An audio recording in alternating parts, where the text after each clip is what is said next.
Ya estamos de regreso con la parte final de nuestro programa, pero la parte más pepa, porque vamos a conversar sobre un tema que causó tremendo revuelo la semana anterior, bueno, toda la semana, y sigue prendido y sigue moviéndose porque esto no se termina todavía. Estamos conversando, hablando respecto al asunto de MasterChef. Creo que todos nos alertamos sobre este tema porque, pues, como gran reto, como parte de los retos que tienen que cumplir los participantes en este programa, decidieron que era súper buena idea llevar proteína, según dicen, le llaman ellos, proteína diferente, proteína extraña, rara, ¿no? Entonces, pues no había una mejor idea que eh, poner animales que están considerados, de hecho, son animales silvestres y muchos de ellos considerados en peligro de extinción. A mí me sorprende terriblemente la desconexión espacial de estas personas porque en verdad, desde varios frentes, tanto el Estado y principalmente la sociedad civil, pues luchan por la protección y la defensa de estas especies y los señores se les ocurre la excelente idea de convertirlos en ingredientes. Así es que, Sadi, tenemos un interesante invitado para dilucidar un poquito este tema. Así es, Mari, después de esta tremenda noticia y del tremendo escándalo, pues muchas organizaciones se han activado en este tema y esta semana tenemos un invitado muy especial que nos va a hablar acerca de las consecuencias del consumo de fauna silvestre en nuestra salud. Vamos a hablar, es un tema muy especial, muy amplio, sobre todo que vamos a tratar, pues, de conversarlo con el doctor Hugo Loaiza. Él es médico veterinario, investigador de fauna silvestre, especialista en medicina de reptiles y anfibios. Actualmente es veterinario investigador de la Fundación Herpetológica Gustavo Orsés y el Vivarium de Quito. Tiene más de 20 años de experiencia en medicina y manejo de animales silvestres, animales de zoológico y especies no convencionales. Hugo también es diplomado en epidemiología y veterinario certificado en áreas de fauna silvestre. Bienvenido a nuestro programa, Hugo. Muchísimas gracias por estar acá. No, ustedes, muchas gracias por la invitación y qué bueno que se toquen este tipo de temas, precisamente porque a lo mejor se vio como algo, quizás hasta cayendo en la connotación infantil de que vamos a hacer algo diferente con este cocinar, pero no se ve las implicaciones que puede tener el utilizar este tipo de materiales. Así es, Hugo, muchísimas gracias. Quisiera empezar, bueno, antes de que la Mari también nos haga sus preguntas, quisiera empezar un poquito consultándote acerca de, se ha hablado mucho del tema de la zoonosis, ¿no? Quisiera que para hablar de este tema, para entrar a este tema tan grande, nos expliques un poquito qué son las zoonosis, brevemente para que la gente esté al tanto y podamos empezar. Okay. Zoonosis es prácticamente aquellas enfermedades, aquellos padecimientos que se pueden transmitir de los animales hacia los seres humanos.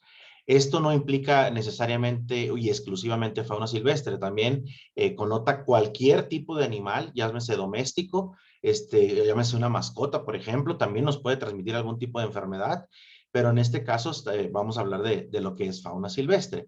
Esto se ha conocido desde hace muchos años, pero ya prácticamente en los últimos es donde se ha habido más estudios, más pruebas diagnósticas, se ha relacionado más, entonces por eso es que se conoce más este tipo de microorganismos que afectan a los humanos.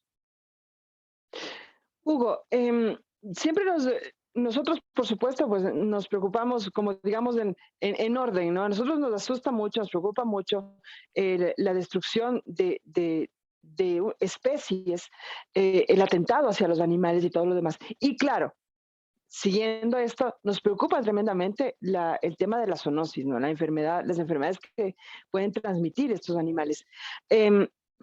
Entiendo yo que no todas las enfermedades que estos animales podrían transmitir están descubiertas. Es decir, todavía es un campo de posibilidades enorme de cosas que podrían ocurrir. ¿Estoy en lo cierto?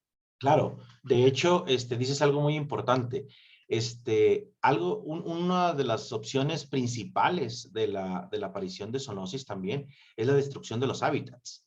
Entonces, ¿por qué? Porque esta destrucción de hábitat hace que estos animales primero empiecen a migrar hacia otras zonas donde anteriormente no poblaban. Esto también puede ocasionar que entre ellos mismos haya algunos cambios fisiológicos por la alteración de bacterias, parásitos, que en condiciones normales de su hábitat pueden ser naturales, pero en estas condiciones de estrés o al estar en contacto incluso con fauna doméstica, se pueden empezar a transmitir, a mutar, a crecer y entonces potencialmente se vuelven más zoonóticas. Entonces, sí hay un cúmulo de varios factores que presentan o que favorecen la aparición de este tipo de enfermedades. Aparte de la destrucción del hábitat, obviamente vamos a hablar un poquito más respecto a los animales, ¿no? Un poquito más como que a su vida, a su entorno. O sea, ellos están como súper bien en su hábitat, ¿no es cierto? En vida silvestre, en sus bosques, en toda su área de distribución. ¿Cuál es la consecuencia o cómo estas enfermedades podrían afectar a los seres humanos a través de su consumo? En este caso estamos hablando del programa MasterChef. ¿Qué es lo que podría suceder con la gente?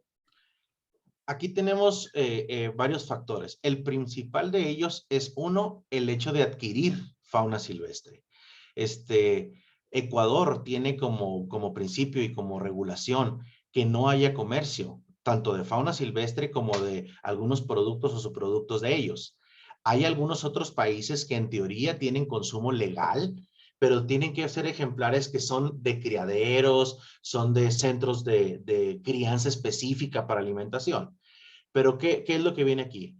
El hecho de que nosotros tengamos fauna silvestre, que sabemos que de alguna u otra forma se obtuvo ese ejemplar, y hablando específicamente de tráfico, de incluso cultural, que es esta fauna, uno, primeramente, el hecho de estar en contacto con ellos es ya un riesgo para nosotros si no tenemos las medidas sanitarias adecuadas, porque podemos contagiarnos, porque hay múltiples métodos de transmisión. Uno de ellos sencillo puede ser la saliva, uno de ellos pueden ser las excretas.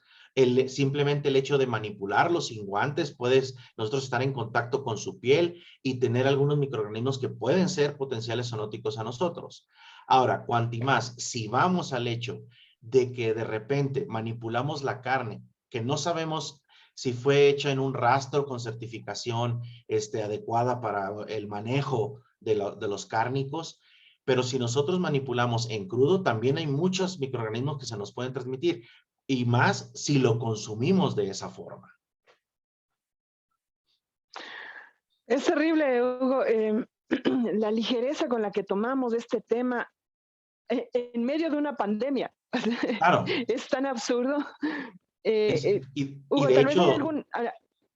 teniendo los antecedentes precisamente de una pandemia, donde incluso actualmente todavía no se ha podido relacionar adecuadamente el hecho, se sabe y se ha dicho que si el murciélago, que si unos monos, que si una serpiente, pero no se ha visto realmente el componente, no se conoce el cuadro completo, la fotografía completa de esta pandemia que estamos cursando.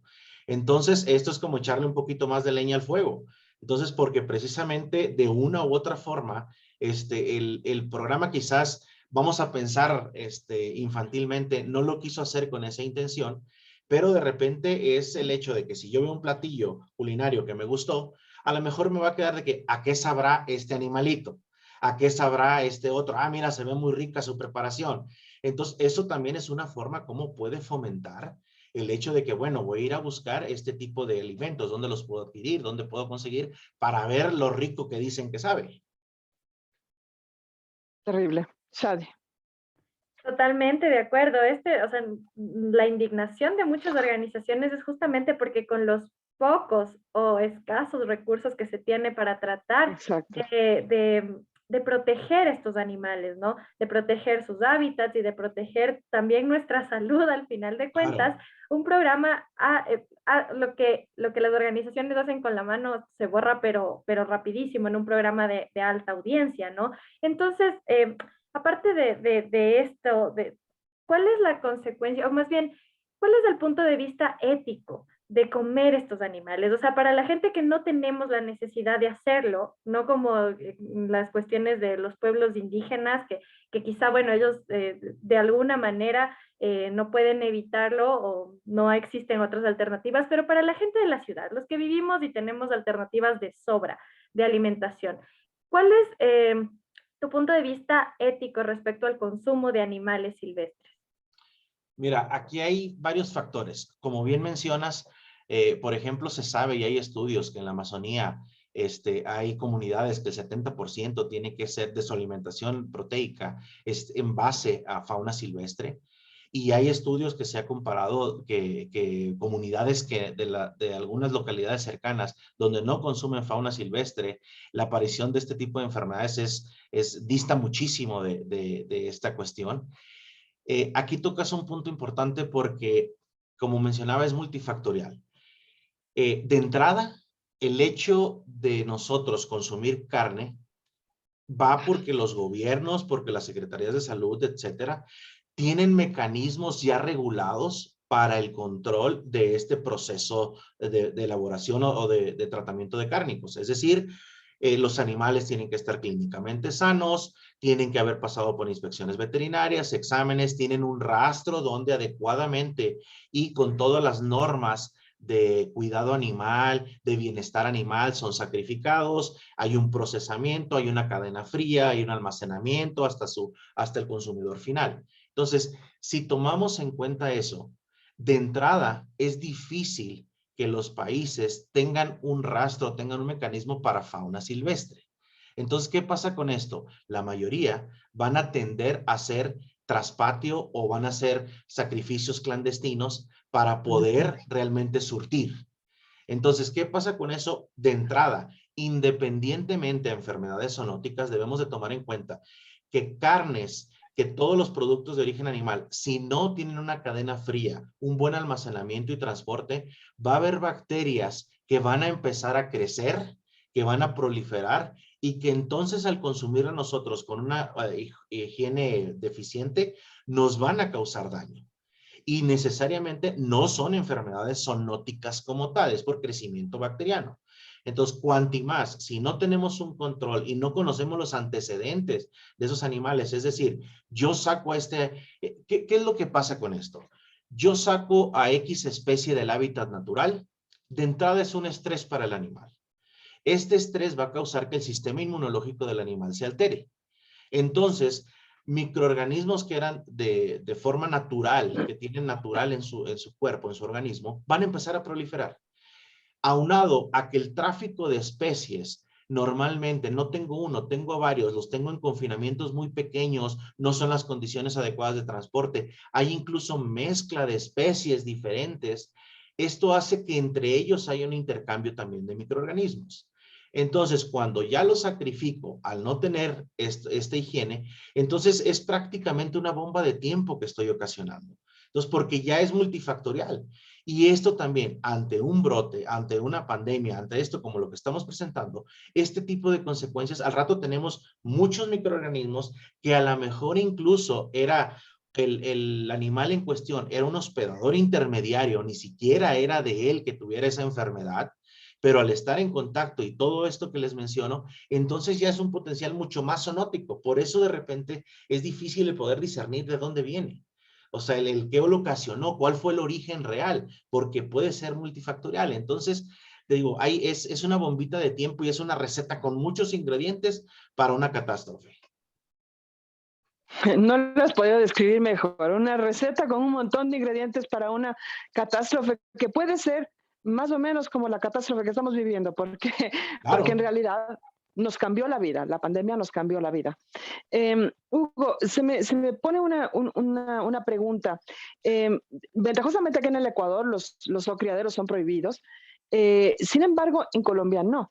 En Colombia hay zoocriaderos de animales silvestres justamente para fines alimenticios. ¿Cuánto un zoocriadero evita la enfermedad zoonótica? Es decir, ¿un zoocriadero garantiza 100% que no se va a dar una enfermedad zoonótica? En teoría sí. En teoría debe garantizar porque una vez más, la teoría nos dice, el librito nos dice que debe de contar con todas las normas. Se debió haber aprobado, un plan de manejo donde se especificaba cómo voy a manejar los animales, de dónde vienen los animales, cuánto tiempo en su momento estuvieron en cuarentena, si ya son de reproducción, cuánto tiempo pasa, qué tipo de análisis tengo que hacer.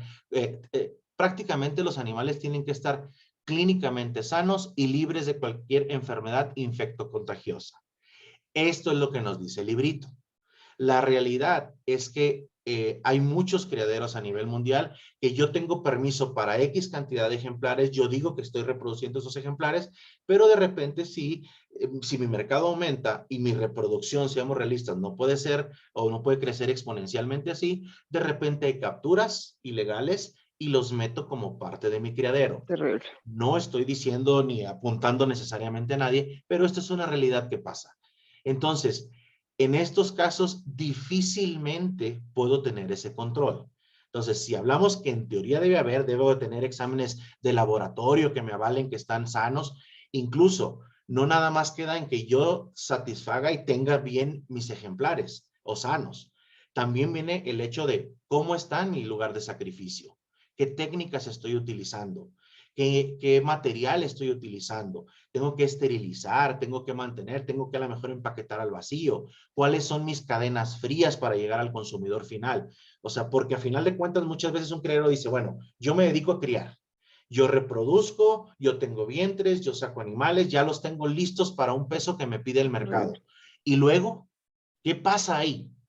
Porque eso es uno de los grandes problemas. O sea, es una película que tenemos que ver en conjunto.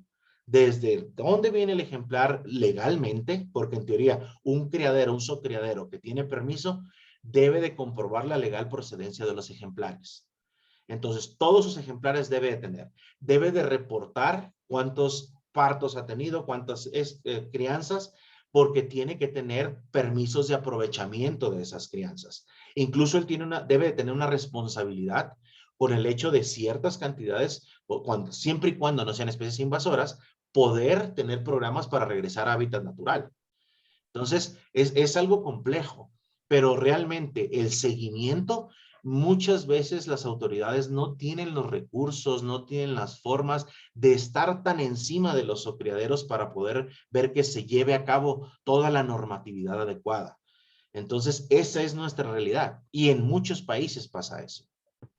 Eso sí es impresionante y creo que acabas de topar justo este tema que nos dice, ¿no? Que se necesita hasta cierto punto confiar en los criaderos que lo están haciendo bien, aunque no necesariamente lo están haciendo bien, porque Claro. se puede capturar animales silvestres y es un problema enorme el que acabas de decir, porque ahorita me estoy imaginando, ¿no? O sea, ¿cómo le preguntas a un animal que si nació en este criadero o si lo capturaron recientemente? ¿Cómo se comprueba eso? Es absolutamente difícil hacerlo y nos toca hasta cierto punto confiar. A modo de chiste y en serio, ¿no? Estábamos hablando de que acá en el país, pues bueno, ya el COVID se está mezclando con otras enfermedades, no solo con la gripe común, sino con una enfermedad como por ejemplo el dengue, y es el COVID-dengue. Entonces, o sea, ¿qué posibilidad hay de que justamente en estos criaderos, cuando se hacen este tipo de introducciones no legales, no éticas, de animales silvestres a los criaderos, qué posibilidad hay de que pueda pasar, de que se puedan combinar estas enfermedades y que de pronto, ¿por qué no? Los seres humanos, por ejemplo, el COVID, está comprobado de que también nosotros podríamos transmitir a otros animales el COVID. ¿Qué posibilidad hay de una mezcla ahí súper rara interespecie y que pueda ser peor que la que estamos Bastante. teniendo? Tenemos una fórmula para hacer algo muy campechano. Entonces, y de hecho aquí tocas un punto importante. Si bien zoonosis son aquellas enfermedades, a grosso modo, que se pueden transmitir de animales a humanos, también tenemos la antropozoonosis, que son de humanos a animales. Entonces, imagínate, y si partimos de la idea de que entendamos que los virus, bacterias, parásitos son seres vivos también. Por eso es que muchos mutan, por eso es que muchos se adaptan. Tenemos el ejemplo de bacterias que por el uso indiscriminado generalmente de antibióticos, de repente ya no le haces nada. Entonces ya se volvió más resistente. ¿Por qué? Porque ella tuvo que evolucionar para combatir eso que la está matando. Entonces, si yo tengo un zoocriadero, si yo tengo una colección sana, pero de repente en algún punto, incluso no vayamos muy lejos, meto animales de fauna silvestre recién llegados que no cuarentené, que no supe cómo están, me va a echar a perder con lo que trabajé. Si le sumo de repente que si yo, y más ahorita con pandemia, que es el ejemplo perfecto, que yo llego a mi zoocriadero y de repente yo traigo síntomas gripales o de una influenza o de algo, o sea, yo también al estar enfermo, al no tener un adecuado calendario de desparasitación de humanos, al no tener un adecuado de vacunación de humanos, o sea, porque muchas veces, perfecto, los animales, ok, ya tengo mi programa de desparasitación, de inmunización, listo. ¿Y el personal? El personal que trabaja en sus criaderos también tiene que estar desparasitado al menos 2 veces por año, si no es que 3. Tiene que tener algunos ciertos tipos de vacunas, tiene que tener mucho control sanitario, o sea, de hasta mi vestimenta, porque yo puedo tener mis perritos de repente en casa y se me olvidó desparasitar y resultó que tienen parásitos y de repente yo juego con ellos y en los zapatos al irme yo puedo llevar huevecillos de parásitos. Entonces, y ahí yo también primero estoy afectando a mi colección que tengo sana para que después se haga un perfecto cóctel para que entonces no lo regrese. Entonces, sí debemos de tener, y por eso es el hecho de que entendamos que es multifactorial y que de alguna u otra forma participamos. Qué preocupante, qué asustante, Hugo. Como tú dices, tenemos una verdadera bomba de tiempo en las manos. Y lo más simpático de todo esto es, ¿para qué? ¿Cuál es el objetivo? ¿Cuál es la necesidad? No hay absolutamente ninguna necesidad. Y hablando de necesidad, Hugo, acá en el Ecuador y en Colombia también, la única cacería permitida es la cacería de subsistencia, ¿no? También es un poquito polémica porque no es lo mismo cazar con lanzas que con rifles, entonces Sí. este tema de la cacería de subsistencia es un poquito polémico, pero me surge un tema. Eh, ¿por qué, ¿Por qué puede causar tal desbarajuste el hecho de consumir silvestres que acá? ¿Y por qué no les causa tanto problema a los grupos, a los pueblos indígenas que de hecho viven de la cacería de subsistencia? ¿Por qué no tenemos muertes masivas de grupos indígenas si es que ellos están en contacto con estos patógenos y se alimentan de ellos? Una cosa como mencionaba es, aquí hay muchas cosas. Uno es, yo sacrifico un animal, lo cazo, lo consumimos, pero el hecho también de implicación que tiene el hecho de que yo saco un animal o extraigo un animal de la naturaleza, lo paso por todas las consecuencias de tráfico, de transporte, de esto, o sea, estoy alterando también, estoy haciendo un gran estrés para los animales ahí y estoy añadiendo más ingredientes a esta receta. Entonces, si bien hablemos también de que hay algunas o hay ciertas bacterias, por ejemplo, o hablando de la microbiota bacteriana o la microbiota intestinal, hay grupos que por generaciones, comunidades, han consumido ese tipo de alimentos. Entonces, su microbiota está adecuada para combatir ciertos microorganismos que a ellos no les hacen daño. Pero ejemplo, si nosotros como turista vamos y de repente probamos ese alimento, nos va a causar un desbalance a nosotros porque no estamos preparados ni microbiota ni inmunológicamente. Algo más o menos similar que lo que pasa con el agua, con los minerales. Yo voy a otra región, tomo un agua de otro lugar que no estoy acostumbrado, me va a causar un desbalance en lo que mi cuerpo se empieza a adaptar o le brindo esos ingredientes. Entonces aquí, esa es una de las cuestiones que puede ocasionar. Ahora, ¿qué pasa también con la cacería? De repente hay muchos rituales generacionales no justificados, como el hecho de que hay personas que cuando llevan a cazar, por ejemplo, a más jóvenes o que llevan a cazar a alguien por primera vez, de repente sacrifican o una vez que cazan al animal, de repente es el hecho de agarrar sangre y untarle en la cara. Es como su iniciación. Entonces, entendamos que el hecho de manipular sangre directamente de una forma inadecuada. ¿Qué pasa en la sangre? Hay células de defensa, hay células de oxigenación, pero también hay microorganismos. Entonces, si esa sangre yo la llevo a mi piel, ahí puedo tener problemas por contacto o en superficies donde pudiera absorber microorganismos. Entonces, pero son esos rituales que a veces no nos damos cuenta y, como digo, por generaciones han pasado. ¿Qué pasa el hecho de cuando manipulo en ocasiones fauna silvestre, quien tiene contacto con ella, o aquellos que sabemos que no es legal, pero tienen en casa? ¿Qué pasa cuando manipulo animales y una mala higiene? De repente yo tengo al ratito una conjuntivitis, ejemplo el caso de tortugas específico. Las tortugas tienen una bacteria común en ellas que se llama salmonela. Ellas la tienen de forma natural. Ellos la desechan de forma natural en excretas, Pero en los estanques donde se tienen, si no hay una adecuada higiene, esa bacteria va a aumentar y va a proliferar. Cuando yo manipulo para limpiar mi tortuga, para manejar mi tortuga y no tengo higiene adecuada, me agarro la cara, como, o algo típico que está pasando en colecciones, en zoocriaderos, en herpetarios, en zoológicos. De repente ahora es muy común el hecho de las famosas selfies. Selfie que estoy manejando a este animal, selfie que tengo ya a este animal. ¿Qué pasa? Los manipulo normalmente con mis manos. Agarro un animal, me tomo la foto, guardo mi teléfono, seguí manipulando, a ratito agarro y hago una llamada, no tengo la precaución de desinfectar mi teléfono.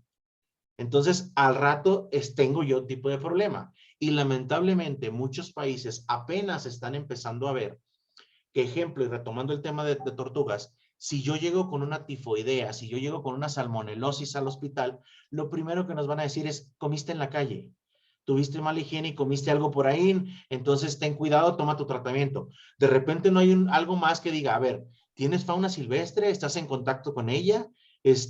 ¿Tienes algún tratamiento? Ellos, o sea, nuestro sistema epidemiológico a veces no nos ayuda con esto. O sea, simplemente nos dedicamos a curar, ¿sabes qué? Tienes esto, ¿qué? Lo diagnostico, listo, vete. Pero no hay un seguimiento más allá. Y cada vez el hecho de estar en alguna forma de en contacto con fauna silvestre, hablando de las personas comunes, está en aumento.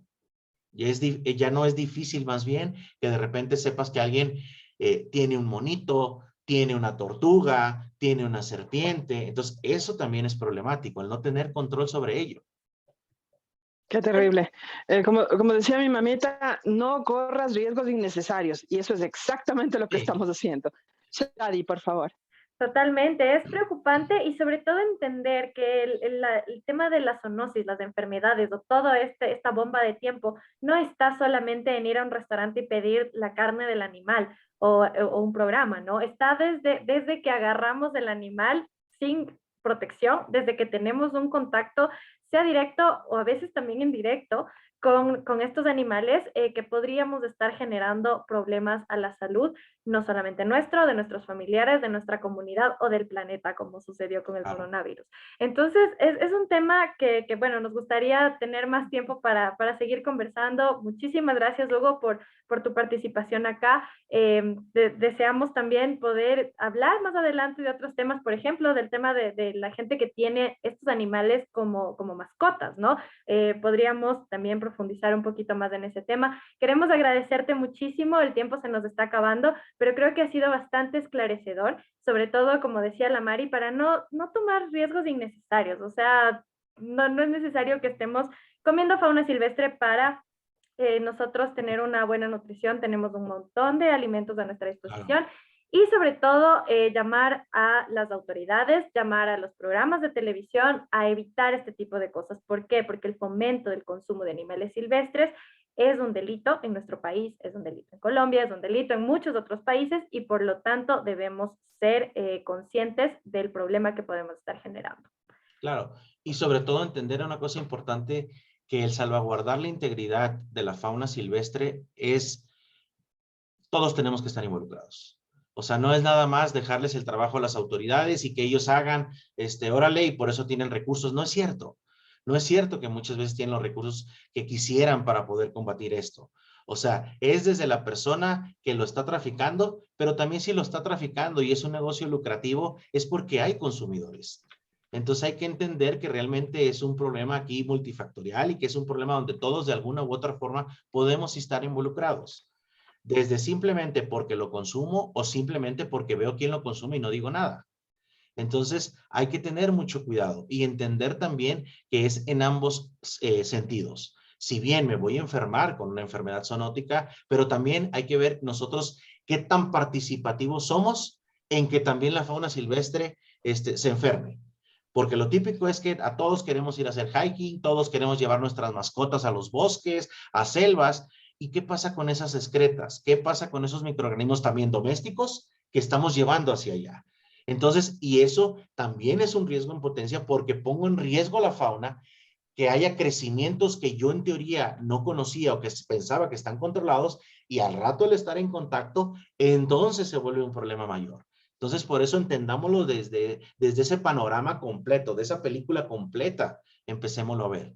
Y pues muchas gracias por la invitación y excelente, estamos a la disposición de platicar un poco más de diferentes temas. Excelente, Hugo, muchísimas gracias, te agradecemos mucho. Nos ha quedado muy claro que si amamos a la fauna silvestre, si nos parece hermosa, si nos parece bella, lo mejor que podemos hacer es dejarla en paz. Básicamente, ellos en su sitio, nosotros en el nuestro, y no meternos más con patógenos que jamás debimos haber estado en contacto. Muchísimas gracias. Mi querida Shadi, vamos cerrando el programa, se nos acabó el tiempo, nos voló el tiempo conversando este tema tan interesante. Terminamos el programa de hoy, les mandamos un abrazo grande, nos estaremos escuchando el próximo lunes. Esperamos que tengan una súper linda semana. Mi nombre es Maritza Ruganes y voy a estar con ustedes la próxima semana en De Primera Garra. Chao, mi querida Shadi. Chao, chao. Muchísimas gracias a todos por escucharnos. Nos vemos el próximo lunes en la radio de la Asamblea.